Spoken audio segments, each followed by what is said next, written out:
All right, let's jump straight into it. Welcome to this explainer. Today, we're unpacking the incredibly rich, deeply layered lore of the first 5 episodes of Jade Dynasty.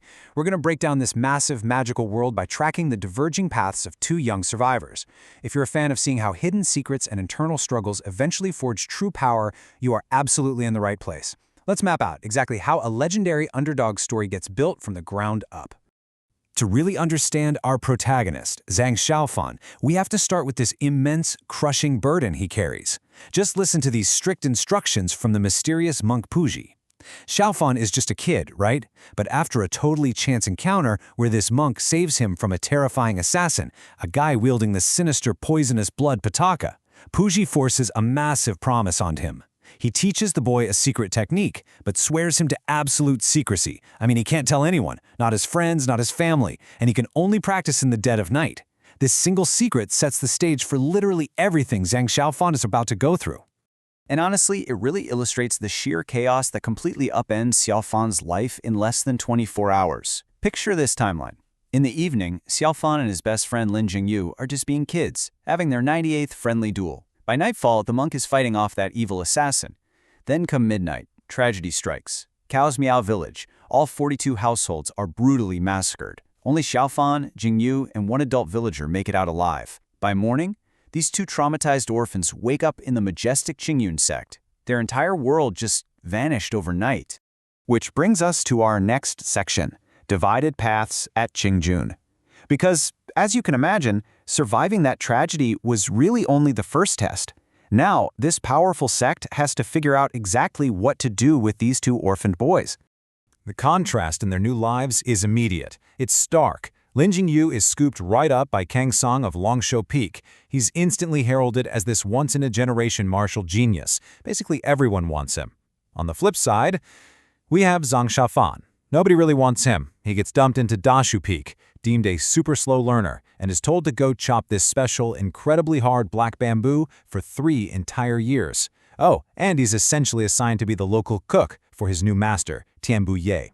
It's the ultimate, classic tale of the celebrated prodigy versus the completely forgotten underdog. But, as we know, appearances in the Qingyun sect can be highly deceiving. So, let's move into our next section, the underdog's hidden power. You remember that promise to the monk, right?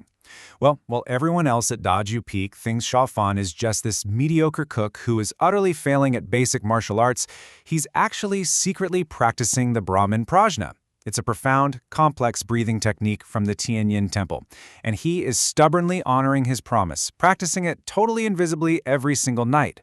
The real tragedy here? His incredible dedication to keeping this secret is the exact thing making him look like a total failure to his new masters. And actually, the secret technique isn't even the only thing dragging him down. The monk also gave him a second, arguably stranger instruction regarding this mysterious bead he forced Xiaofan to take. This thing is an evil bead, and it is actively working against him. It literally absorbs his energy. There's this one moment where Xiaofan is just chasing a wild monkey in the mountains, and he completely loses all the energy in his body and faints simply from carrying this thing around. It's a massive handicap. So, the absolutely crucial point here is understanding the internal war happening inside Xiaofan. The Qingyun sect teaches the Qing method of Taiji Chuan. Whenever Xiaofan tries to practice this standard magic, it actively clashes with the secret Brahmin Prajna technique he does at night.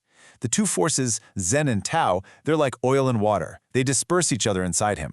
No wonder he's making incredibly slow progress. His body is quite literally a battlefield for 2 entirely opposing magical systems. But then, here comes the massive turning point for our underdog. Xiaofan's senior, Ling secretly gifts him a spellbook for level 3 of the Taiji Chuan method. When Xiaofan actually reads it, he realizes the text, Tai Chi's origins Qi, comprised of 3 combined as 1, makes a very similar kind of sense to his Brahmin Prajna. When he decides to practice them together, the obstruction just vanishes. The Qi flows freely. He discovers that these competing magics actually synergize perfectly. Xiaofan finally has his big breakthrough. Of course, discovering your internal power is one thing. Actually matching up to the world around you is a whole different ballgame. Let's shift gears a bit for our next section, rivalries and magic weapons. Because while Xiaofan was struggling just to combine his basic qi, Jingyu is experiencing staggering success. I mean, in just 5 years, Jingyu mastered the 6th level of Taiji Chuan. His master even authorizes him to use the dragon-slaying sword, a literal heaven-divine soldier weapon meant to, quote, slay demons and deities. On top of that, he's taught the supreme mighty sword of thunder. Jingyu has transformed into an incredibly formidable, aggressive warrior. Now contrast that heaven-divine sword with Xiaofan's unconventional, kinda goofy arsenal. Our protagonist enters the martial arts world armed with, well, a pet wild monkey named Xiao Hui that used to steal his food, and a primary weapon that is literally just a strange, featureless black stick he uses as a fire poker in the kitchen. The disparity in firepower between these two childhood friends, it's honestly almost comical. And naturally, this growing gap leads to immense tension. During a visit to Daju Peak, the two boys engage in their 99th duel. But Jingyu isn't just a kid swinging fists anymore. He's wielding lethal magic. In a moment of totally uncontained power and, frankly, arrogance, he unleashes his destructive magic and almost severely hurts Linger, who jumps in to protect Xiaofan. It's a really sobering moment. It severely strains their childhood bond and shows exactly how dangerous Jingyu's raw power has become. So all of these simmering rivalries, hidden powers, and childhood grievances, they need a place to boil over, which leads perfectly into our final section. The grand tournament begins. This is the Duel of Seven Ranges, held only once every 60 years. But what's fascinating about this year's tournament are the updated rules. The Grandmaster decided to increase the participant pool to ensure absolutely no talent is missed. They're bringing in 64 participants to draw lots, competing across 6 rounds to find 9 finalists. Why does this matter to us? Well, because expanding the roster means Daju Peak actually gets to send all of its apprentices, which means our underdog Zhang Xiaofan is officially entering the tournament. Let's look at the field heading into this massive clash. You've got Qi Hao, the established favorite, wielding the ice sword. You've got our prodigy, Lin Jingyu, with his dragon-slaying sword. You have Xiaofan's senior, Du Bishu, fighting with these magical godwood dice sculpted from a Millennium 3 pearl tree. And rounding out the group, you have our absolute wild card, Zhang Xiaofan, armed with his black stick. The varied combat styles on display here are going to be spectacular. Which leaves us with this final burning question. We know Xiaofan has finally unlocked the synergy between his 2 forbidden magics. We know he's built a profound inner strength forged through 5 long years of quiet suffering and resilience. But when he steps into that arena against actual martial geniuses wielding divine weapons, can a secret-keeping cook armed with a black fire stick really survive the 7 Pulse contest?